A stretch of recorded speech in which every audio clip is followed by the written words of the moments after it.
Мин инде гомер буе Чаллыда иҗат эшендә кайнаган кеше булгач, мин Европага килгәч, Швециягә килгәч, мине эзләп табып, Авропа татарлары альянсына чакырып алдылар. Беренче җыелышка чакырып алдылар Польшага. Аннан соң миңа мөрәҗәгать иттеләр инде. Айна ханым, зинһар өчен ярдәм итегез әле безгә. Менә безнең татар милләрен, чараларын оештырып, менә үсештерергә, телне ачып җибәрергә. Европада әлбәттә татарча белгән кешеләр бик әллә ни күп түгел. Хәзер менә шатланып, сөенеп әйтергә була. Татар телен өйрәнеп яталар, нык итеп, тырышып, илдән илгә. Минем шигырьләремне сорап алалар, шигырьләр аша, минем җырларым аша. Оннан чаралар уздырган вакытта татар көннәре, татар мәдәни көннәре уздырганда алар чакырып алалар менә мине.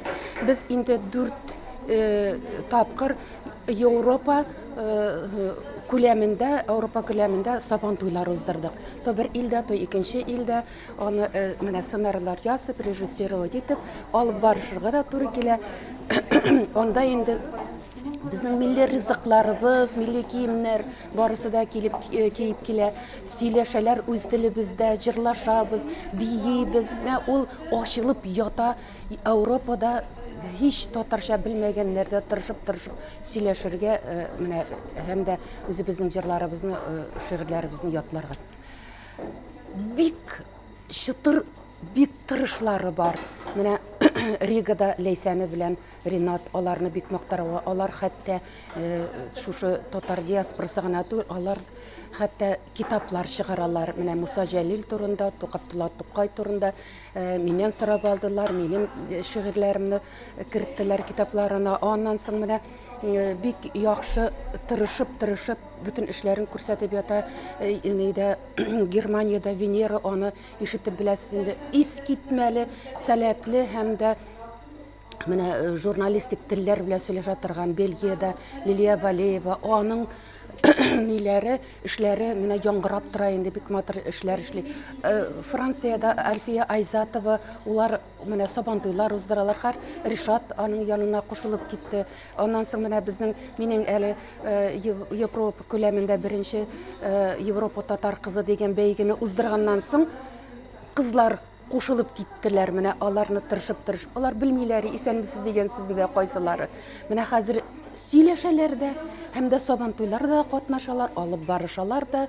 Менә Виолина дигән кыз Франциядә, ул бергәләшеп басып, менә сабантуйларны быел уздырышты. Миннән әлбәттә сорап алдылар сүзләр, ярдәм итәргә.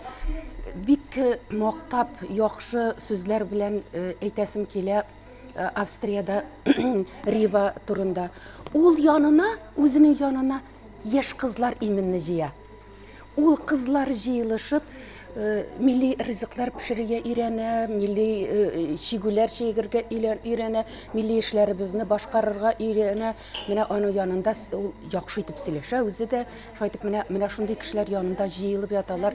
Яшьләребез югалмый дип әйтергә әйтәм. Икенче Европа татар кызы бәйгесен Алла бирсә 2нче елга уздырабыз. Анда тагы да 8 илдән җыеп алабыз. Менә уже эшләр башланды. Швециядә бик каты миңа мөрәҗәгать иттеләр дә, сез бит иҗатчы кеше, сез именно сездән кирәк бит толчок. Әйдәгез әле, сез ачыгыз әле Европейский культурный центр татар дип Швециядә ачырга куштылар. Менә без ачып җибәрдек инде быел. Бүтән сораулары, бүтән мөрәҗәгатьләре, бүтән теләкләренә йөгереп барып куда сорасалар, шунда барып җитәргә тырышам инде. Менә хәзер тел белән бик нык шөгыльләнә барысы да. Миңа шалтыратып Skype-тан монда, WhatsApp-тан монда алар сөйләшергә тырыша, дөрес итеп сөйләшергә тырыша. Менә Аллага шөкер, без ачылып ятабыз. Европада югалмый, безнең мәдәниятебез дә югалмаячак, гырыф-гадәтләребезне дә хәзер башкаралар, нинди генә чаралар булса да, хәзер нинди киемнәр, һәр киемнәр бик каты юнәлтә барысы да. күп вакыт беренче елларны мин күрәдерим, кара җегетләрнең башында төбәтәйләрдә юк икән әле дип, төбәтәйләр ул нидән Чаллыдан кайтканда алып киләдерим. Шулай хәзер кызлар да милли киемнәр киеп, читекләр киеп, совещаниеларыбызда Лондондамы ул, Париждамы ул, кайда гына уздырсак та милли киемнәр киеп утыралар совещаниелар. Менә бик яхшы шатланып торабыз инде. Эшләребез алда, Алла бирсә, планнарыбыз күп. Эшләребез тагы да яхшы булыр дип өмет итәм инде.